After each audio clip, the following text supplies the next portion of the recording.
The ships were wrecked and were not able to set sail to trade. 2 Chronicles 21. Then Jehoshaphat rested with his fathers and was buried with them in the city of David. And Joram his son succeeded him as king. Joram's brothers, the sons of Jehoshaphat, were Azariah, Jehiel, Zechariah, Azariah, Michael and Shephatiah. All these were sons of Jehoshaphat king of Israel. Their father had given them many gifts of silver and gold and articles of value, as well as fortified cities in Judah, but he had given the kingdom to Joram because he was his firstborn son. When Joram established himself firmly over his father's kingdom, he put all his brothers to the sword along with some of the princes of Israel. Joram was 32 years old when he became king, and he reigned in Jerusalem 8 years. He walked in the ways of the kings of Israel, as the house of Ahab had done, for he married a daughter of Ahab. He did evil in the eyes of the Lord. Nevertheless, because of the covenant the Lord had made with David, the Lord was not willing to destroy the house of David. He had promised to maintain a lamp for him and his descendants forever. In the time of Joram, Edom rebelled against Judah and set up its own king. So Joram went there with his officers and all his chariots. The Edomites surrounded him and his chariot commanders, but he rose up and broke through by night. To this day Edom has been in rebellion against Judah. Libnah revolted at the same time, because Joram had forsaken the Lord, the God of his fathers. He had also built high places on the hills of Judah and had caused the people of Jerusalem to prostitute themselves and had led Judah astray. Joram received a letter from Elijah the prophet, which said, "This is what the Lord, the God of your father David, says, you have not walked in the ways of your father Jehoshaphat or of Asa king of Judah. But you have walked in the ways of the kings of Israel, and you have led Judah and the people of Jerusalem to prostitute themselves, just as the house of Ahab did. You have also murdered your own brothers, members of your father's house, men who were better than you. So now the Lord is about to strike your people, your sons, your wives and everything that is yours, with a heavy blow. You yourself will be very ill with the lingering disease of the bowels, until the disease causes your bowels to come out." The Lord aroused against Joram the hostility of the Philistines and of the Arabs who lived near the Cushites. They attacked Judah, invaded it and carried off all the goods found in the king's palace, together with his sons and wives. Not a son was left to him except Ahaziah, the youngest. After all this, the Lord afflicted Joram with an incurable disease of the bowels. In the course of time, at the end of the 2nd year, his bowels came out because of the disease, and he died in great pain. His people made no fire in his honor, as they had for his fathers. Joram was 32 years old when he became king, and he reigned in Jerusalem 8 years. He passed away, to no one's regret, and was buried in the city of David, but not in the tombs of the kings. 2 Chronicles 22. The people of Jerusalem made Ahaziah, Joram's youngest son, king in his place, since the raiders, who came with the Arabs into the camp, had killed all the older sons. So Ahaziah son of Joram king of Judah began to reign. Ahaziah was 22 years old when he became king, and he reigned in Jerusalem 1 year. His mother's name was Athaliah, a granddaughter of Omri. He too walked in the ways of the house of Ahab, for his mother encouraged him in doing wrong. He did evil in the eyes of the Lord, as the house of Ahab had done, for after his father's death they became his advisers, to his undoing. He also followed their counsel when he went with Joram son of Ahab king of Israel to war against Hazael king of Aram at Ramoth-Gilead. The Arameans wounded Joram. So he returned to Jezreel to recover from the wounds they had inflicted on him at Ramoth in his battle with Hazael king of Aram. Then Ahaziah son of Joram king of Judah went down to Jezreel to see Joram son of Ahab because he had been wounded. Through Ahaziah's visit to Joram, God brought about Ahaziah's downfall. When Ahaziah arrived, he went out with Joram to meet Jehu son of Nimshi, whom the Lord had anointed to destroy the house of Ahab. While Jehu was executing judgment on the house of Ahab, he found the princes of Judah and the sons of Ahaziah's relatives, who had been attending Ahaziah, and he killed them. He then went in search of Ahaziah, and his men captured him while he was hiding in Samaria. He was brought to Jehu and put to death. They buried him, for they said, "He was a son of Jehoshaphat, who sought the Lord with all his heart." So there was no one in the house of Ahaziah powerful enough to retain the kingdom. When Athaliah the mother of Ahaziah saw that her son was dead, she proceeded to destroy the whole royal family of the house of Judah. But Jehosheba, the daughter of King Jehoram, took Joash son of Ahaziah and stole him away from among the royal princes who were about to be murdered and put him and his nurse in a bedroom. Because Jehosheba, the daughter of King Jehoram and wife of the priest Jehoiada, was Ahaziah's sister, she hid the child from Athaliah so she could not kill him. He remained hidden with them at the temple of God for 6 years while Athaliah ruled the land. 2 Chronicles 23. In the 7th year Jehoiada showed his strength. He made a covenant with the commanders of units of 100, Azariah son of Jeroham, Ishmael son of Jehohanan, Azariah son of Obed, Massa son of Adaiah, and Elishaphat son of Zichri. They went throughout Judah and gathered the Levites and the heads of Israelite families from all the towns. When they came to Jerusalem, the whole assembly made a covenant with the king at the temple of God. Jehoiada said to them, "The king's son shall reign, as the Lord promised concerning the descendants of David. Now this is what you are to do. A third of you priests and Levites who are going on duty on the Sabbath are to keep watch at the doors. A third of you at the royal palace and a third at the foundation gate, and all the other men are to be in the courtyards of the temple of the Lord. No one is to enter the temple of the Lord except the priests and Levites on duty. They may enter because they are consecrated, but all the other men are to guard what the Lord has assigned to them. The Levites are to station themselves around the king, each man with his weapons in his hand. Anyone who enters the temple must be put to death. Stay close to the king wherever he goes." The Levites and all the men of Judah did just as Jehoiada the priest ordered. Each one took his men, those who were going on duty on the Sabbath and those who were going off duty, for Jehoiada the priest had not released any of the divisions. Then he gave the commanders of units of 100 the spears and the large and small shields that had belonged to King David and that were in the temple of God. He stationed all the men, each with his weapon in his hand, around the king, near the altar in the temple, from the south side to the north side of the temple. Jehoiada and his sons brought out the king's son and put the crown on him. They presented him with the copy of the covenant and proclaimed him king. They anointed him and shouted, "Long live the king!" When Athaliah heard the noise of the people running and cheering the king, she went to them at the temple of the Lord. She looked, and there was the king, standing by his pillar at the entrance. The officers and the trumpeters were beside the king, and all the people of the land were rejoicing and blowing trumpets, and singers with musical instruments were leading the praises. Then Athaliah tore her robes and shouted, "Treason! Treason!" Jehoiada the priest sent out the commanders of units of 100, who were in charge of the troops, and said to them, "Bring her out between the ranks and put to the sword anyone who follows her."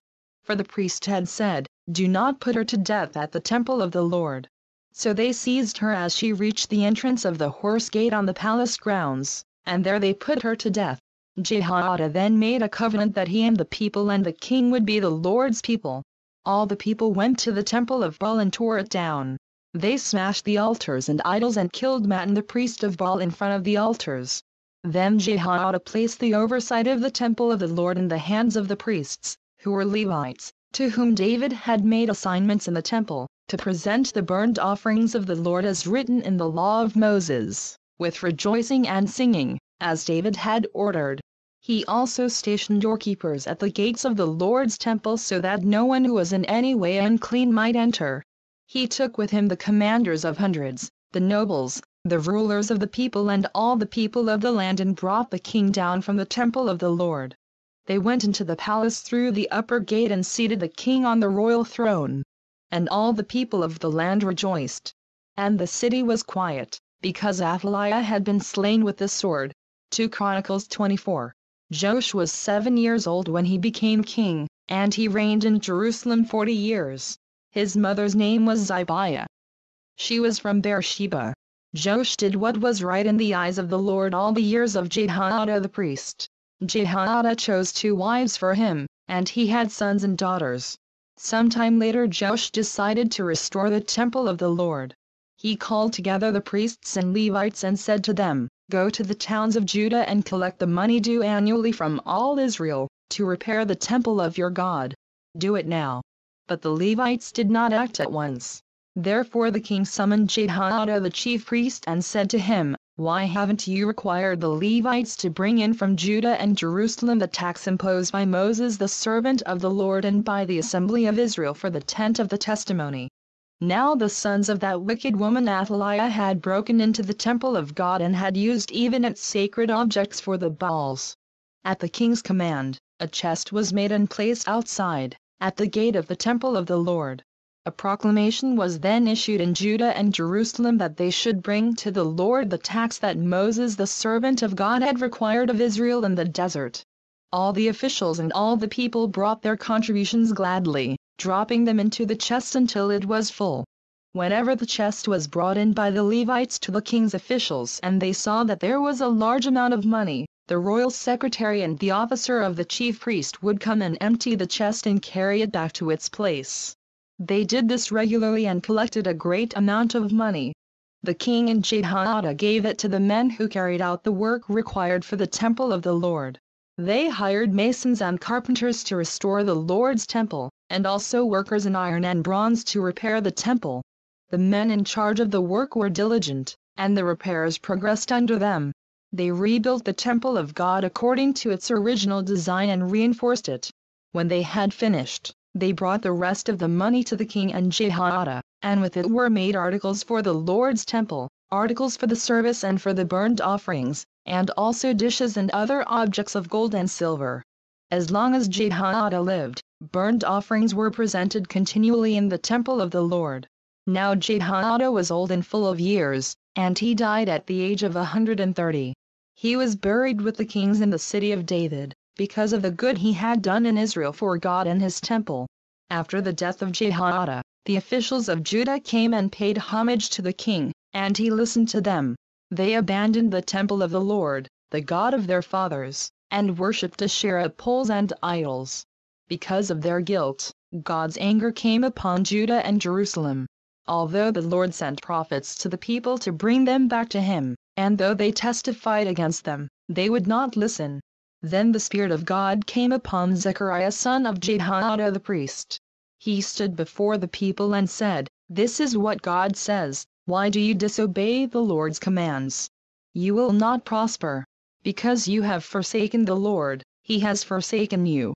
But they plotted against him, and by order of the king they stoned him to death in the courtyard of the Lord's temple.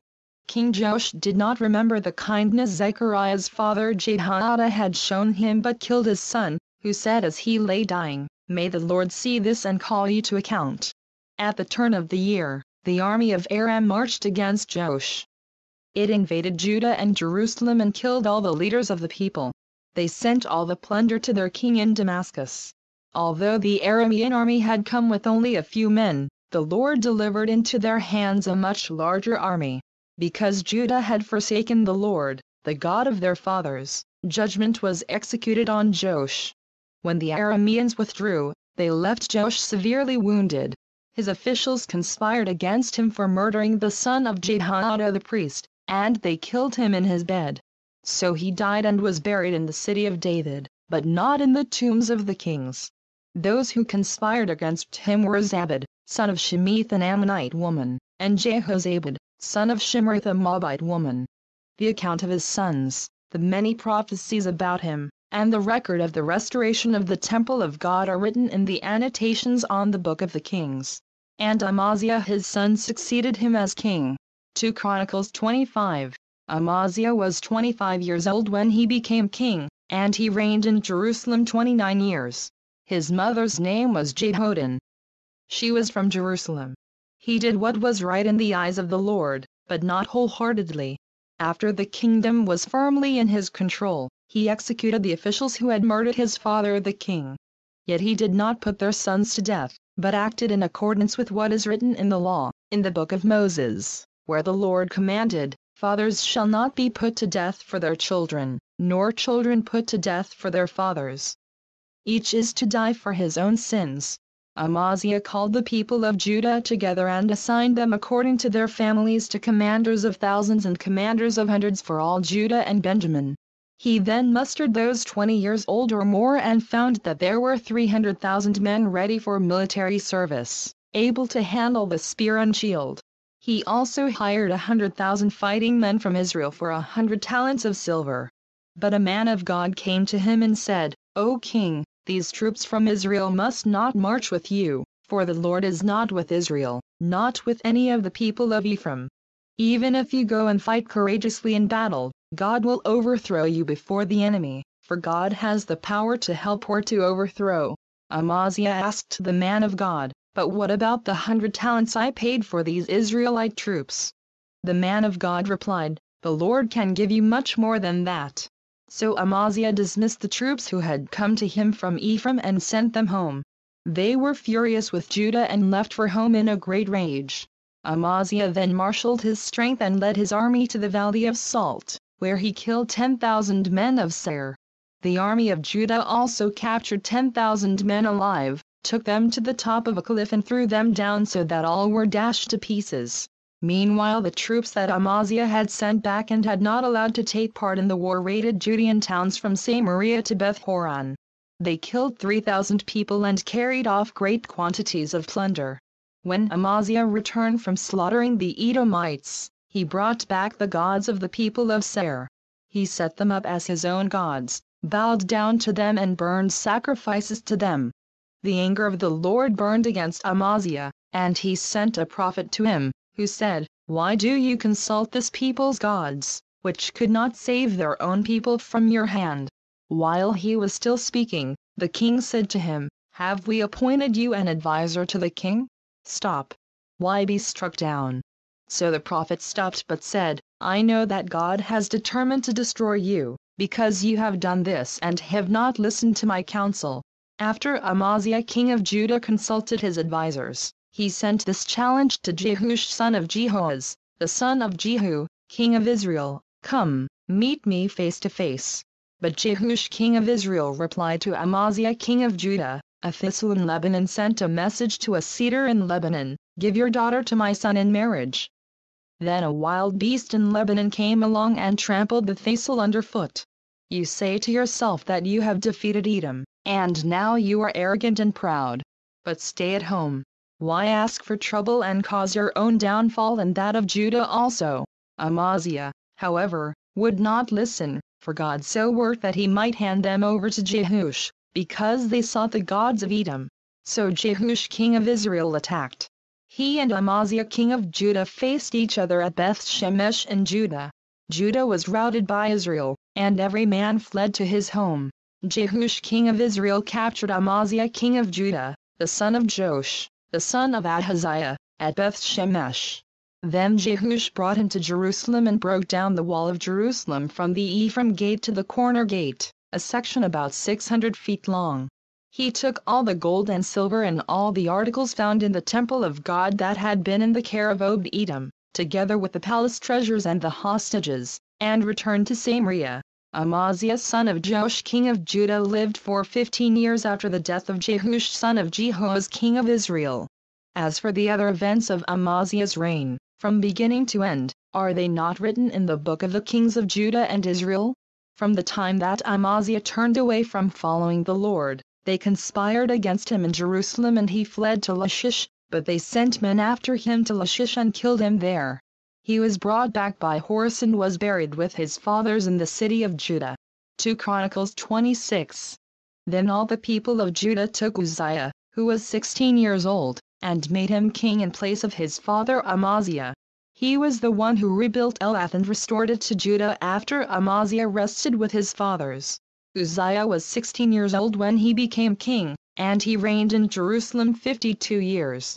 His mother's name was Jecholiah. She was from Jerusalem. He did what was right in the eyes of the Lord, just as his father Amaziah had done. He sought God during the days of Zechariah, who instructed him in the fear of God. As long as he sought the Lord, God gave him success. He went to war against the Philistines and broke down the walls of Gath, Jabin and Ashdod. He then rebuilt towns near Ashdod and elsewhere among the Philistines. God helped him against the Philistines and against the Arabs who lived in Gurbaal and against the Moabites. The Ammonites brought tribute to Uzziah, and his fame spread as far as the border of Egypt, because he had become very powerful.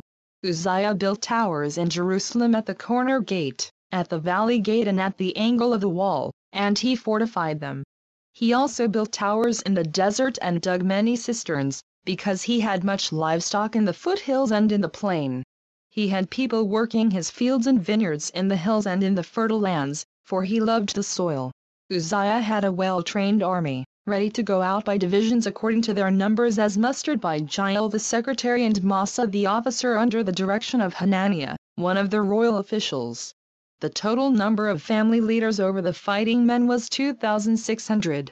Under their command was an army of 307,500 men trained for war, a powerful force to support the king against his enemies. Uzziah provided shields, spears, helmets, coats of armor, bows and sling stones for the entire army. In Jerusalem he made machines designed by skillful men for use on the towers and on the corner defenses to shoot arrows and hurl large stones.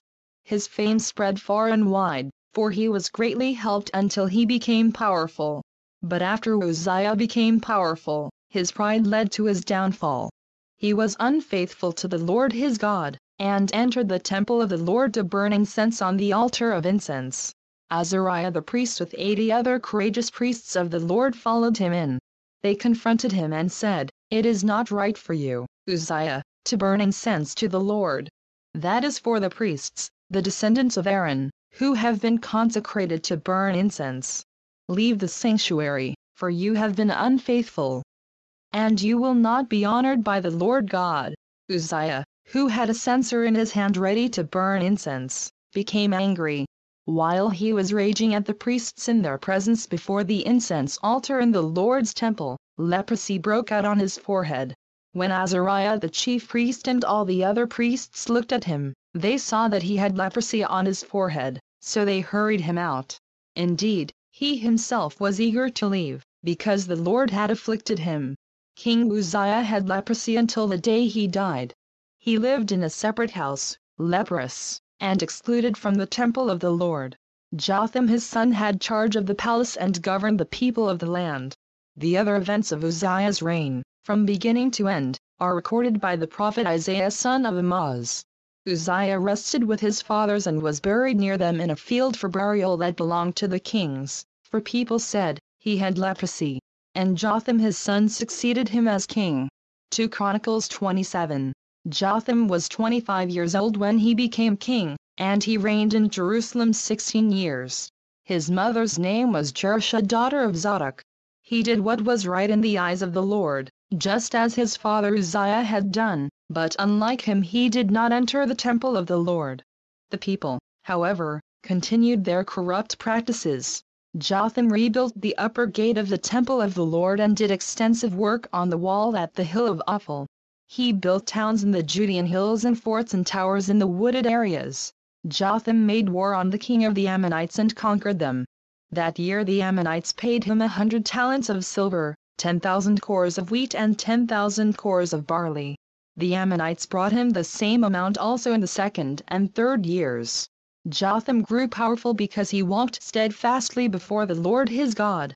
The other events in Jotham's reign, including all his wars and the other things he did, are written in the book of the kings of Israel and Judah. He was 25 years old when he became king, and he reigned in Jerusalem 16 years. Jotham rested with his fathers and was buried in the city of David. And Ahaz his son succeeded him as king. 2 Chronicles 28. Ahaz was 20 years old when he became king, and he reigned in Jerusalem 16 years. Unlike David his father, he did not do what was right in the eyes of the Lord. He walked in the ways of the kings of Israel and also made cast idols for worshipping the Baals. He burned sacrifices in the valley of Ben Hinnom and sacrificed his sons in the fire, following the detestable ways of the nations the Lord had driven out before the Israelites. He offered sacrifices and burned incense at the high places, on the hilltops and under every spreading tree. Therefore the Lord his God handed him over to the king of Aram. The Aramean defeated him and took many of his people as prisoners and brought them to Damascus. He was also given into the hands of the king of Israel, who inflicted heavy casualties on him. In one day Pekah son of Remaliah killed 120,000 soldiers in Judah, because Judah had forsaken the Lord, the God of their fathers. Zichri, an Ephraimite warrior, killed Massa the king's son, Azrikam the officer in charge of the palace, and Elkanah, second to the king. The Israelites took captive from their kinsmen 200,000 wives, sons and daughters. They also took a great deal of plunder, which they carried back to Samaria. But a prophet of the Lord named Oded was there, and he went out to meet the army when it returned to Samaria. He said to them, "Because the Lord, the God of your fathers, was angry with Judah, he gave them into your hand. But you have slaughtered them in a rage that reaches to heaven. And now you intend to make the men and women of Judah and Jerusalem your slaves.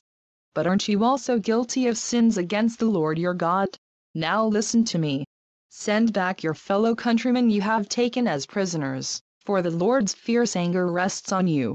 Then some of the leaders in Ephraim, Azariah son of Jehohanan, Berechiah son of Meshillemoth, Jehiskiah son of Shallum, and Amasa son of Hadlai, confronted those who were arriving from the war. "You must not bring those prisoners here," they said, "or we will be guilty before the Lord. Do you intend to add to our sin and guilt? For our guilt is already great, and his fierce anger rests on Israel." So the soldiers gave up the prisoners and plunder in the presence of the officials and all the assembly. The men designated by name took the prisoners, and from the plunder they clothed all who were naked. They provided them with clothes and sandals, food and drink, and healing balm. All those who were weak they put on donkeys.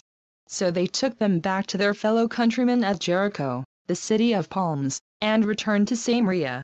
At that time King Ahaz sent to the king of Assyria for help. The Edomites had again come and attacked Judah and carried away prisoners, while the Philistines had raided towns in the foothills and in the Negev of Judah. They captured and occupied Beth Shemesh, Ejalon and Gederath, as well as Soko, Timnah and Gimzo, with their surrounding villages. The Lord had humbled Judah because of Ahaz king of Israel, for he had promoted wickedness in Judah and had been most unfaithful to the Lord. Tiglath-Pileser king of Assyria came to him, but he gave him trouble instead of help. Ahaz took some of the things from the temple of the Lord and from the royal palace and from the princes and presented them to the king of Assyria, but that did not help him. In his time of trouble King Ahaz became even more unfaithful to the Lord. He offered sacrifices to the gods of Damascus, who had defeated him. For he thought, "Since the gods of the kings of Aram have helped them, I will sacrifice to them so they will help me." But they were his downfall and the downfall of all Israel. Ahaz gathered together the furnishings from the temple of God and took them away. He shut the doors of the Lord's temple and set up altars at every street corner in Jerusalem. In every town in Judah he built high places to burn sacrifices to other gods and provoked the Lord, the God of his fathers, to anger. The other events of his reign and all his ways, from beginning to end, are written in the book of the kings of Judah and Israel. Ahaz rested with his fathers and was buried in the city of Jerusalem, but he was not placed in the tombs of the kings of Israel. And Hezekiah his son succeeded him as king. 2 Chronicles 29. Hezekiah was 25 years old when he became king, and he reigned in Jerusalem 29 years. His mother's name was Abijah daughter of Zechariah. He did what was right in the eyes of the Lord, just as his father David had done. In the first month of the first year of his reign, he opened the doors of the temple of the Lord and repaired them. He brought in the priests and the Levites, assembled them in the square on the east side, and said, "Listen to me, Levites. Consecrate yourselves now and consecrate the temple of the Lord, the God of your fathers. Remove all defilement from the sanctuary. Our fathers were unfaithful. They did evil in the eyes of the Lord our God and forsook him. They turned their faces away from the Lord's dwelling place and turned their backs on him. They also shut the doors of the portico and put out the lamps. They did not burn incense or present any burnt offerings at the sanctuary to the God of Israel. Therefore, the anger of the Lord has fallen on Judah and Jerusalem. He has made them an object of dread and horror and scorn, as you can see with your own eyes. This is why our fathers have fallen by the sword and why our sons and daughters and our wives are in captivity. Now I intend to make a covenant with the Lord, the God of Israel, so that his fierce anger will turn away from us. My sons, do not be negligent now, for the Lord has chosen you to stand before him and serve him, to minister before him and to burn incense." Then these Levites set to work, from the Kohathites, Mahath son of Amaziah and Joel son of Azariah. From the Merarites, Kish son of Abdi and Azariah son of Jehalel. From the Gershonites, Joah son of Zimmah and Eden son of Joah. From the descendants of Elizaphan, Shimri and Jael. From the descendants of Asaph, Zechariah and Mattaniah. From the descendants of Heman, Jehiel and Shimei. From the descendants of Jeduthun, Shemaiah and Uzziel.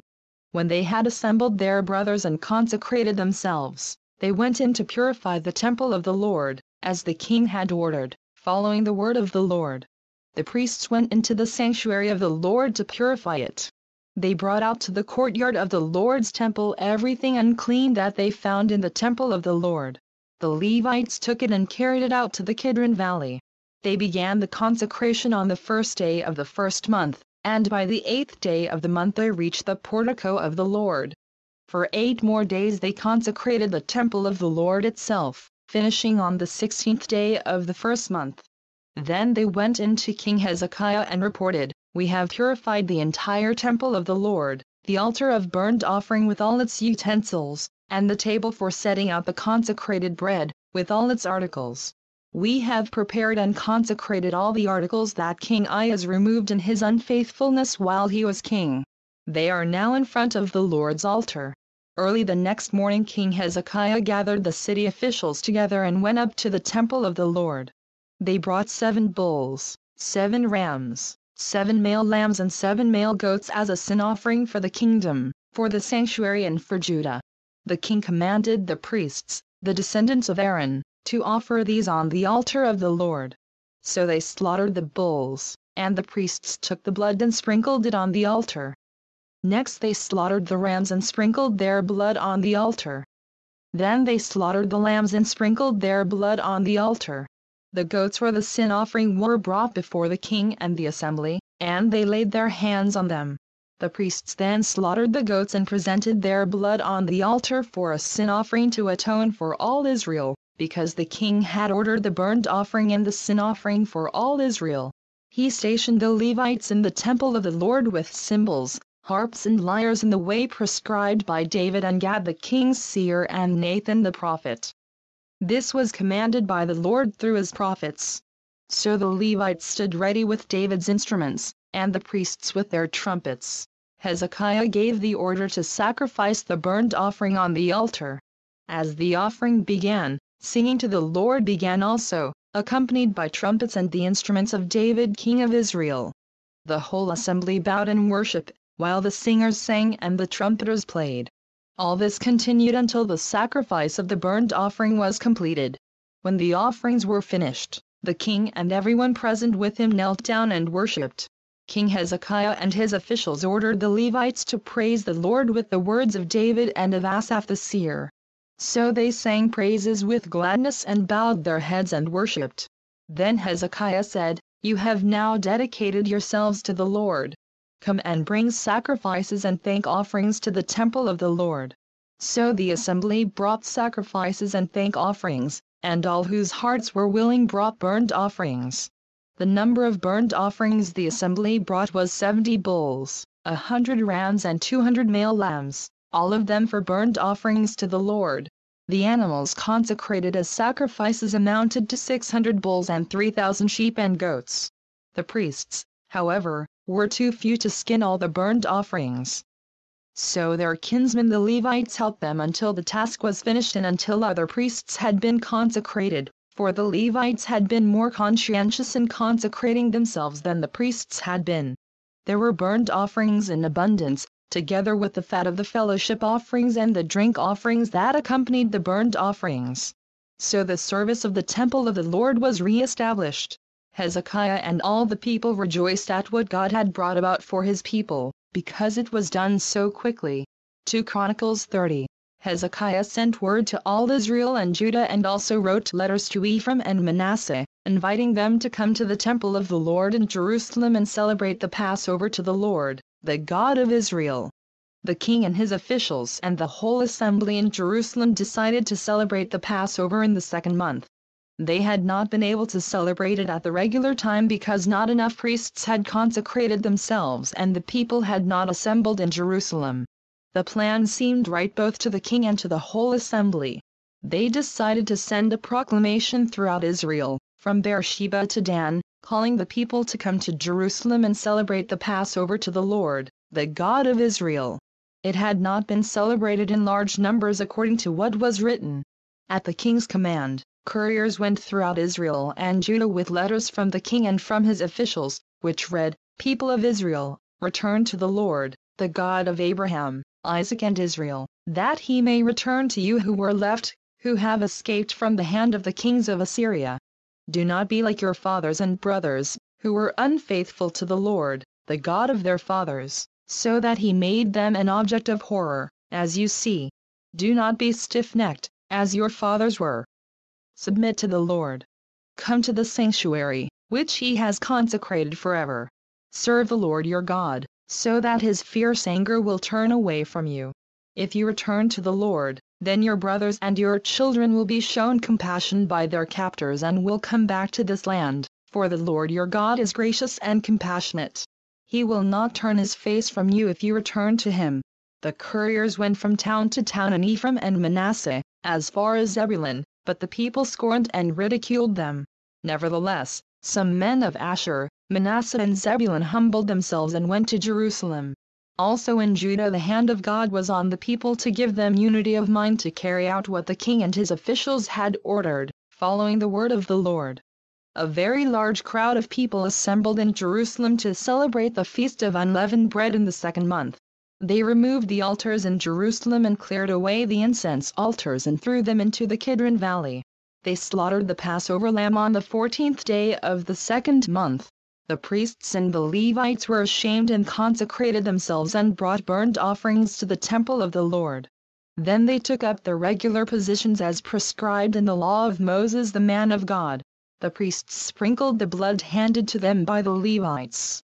Since many in the crowd had not consecrated themselves, the Levites had to kill the Passover lambs for all those who were not ceremonially clean and could not consecrate their lambs to the Lord.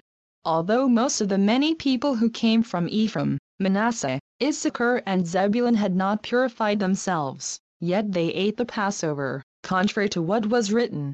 But Hezekiah prayed for them, saying, "May the Lord, who is good, pardon everyone who sets his heart on seeking God, the Lord, the God of his fathers, even if he is not clean according to the rules of the sanctuary." And the Lord heard Hezekiah and healed the people.